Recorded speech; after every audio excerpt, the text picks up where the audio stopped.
अगर आपके जो किसान है वो इनोसेंट है, वो नहीं जान रहे हैं कि अगर प्राइवेटाइज कर दिया जाए एग्रीकल्चर को तो बहुत होप हो जाए। और देखो एग्रीकल्चर ना प्राइवेटाइज होने का एक क्या खतरा है, आप लोग उसको नहीं समझ पा रहे हो।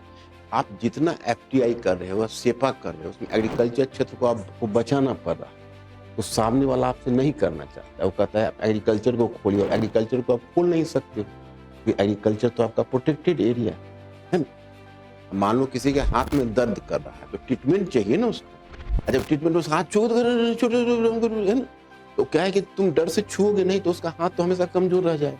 अब जहां जहां जाएगा उसको कहोगे भाई, बार्गेनिंग कहोगे देखिए भाई इसको हाथ से काम मत करवाइए, इसका एक हाथ कम। तो हाथ को मजबूत बनाने का प्रयत्न करो। तो भारत क्या है कि एक टांग पर आर्थिक उदारीकरण कब तक ले चले।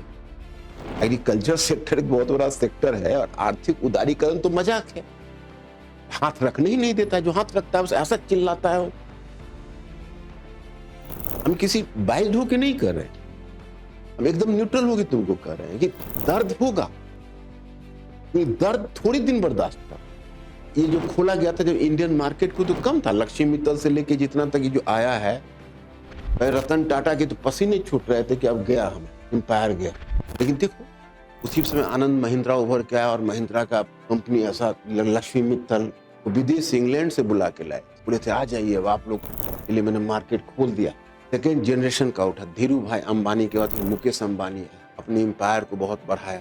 तो जो सेकेंड जनरेशन के इंडस्ट्रियलिस्ट आए तो बड़े मुकाबला किया उन्होंने। मतलब कहीं ऐसा नहीं है कि कंपटीशन से, तुम्हारा कंपटीशन होता है तो तुम लोग जानते हो तुम लोग कितनी तरक्की, प्रतिस्पर्धा से ही तो होती है।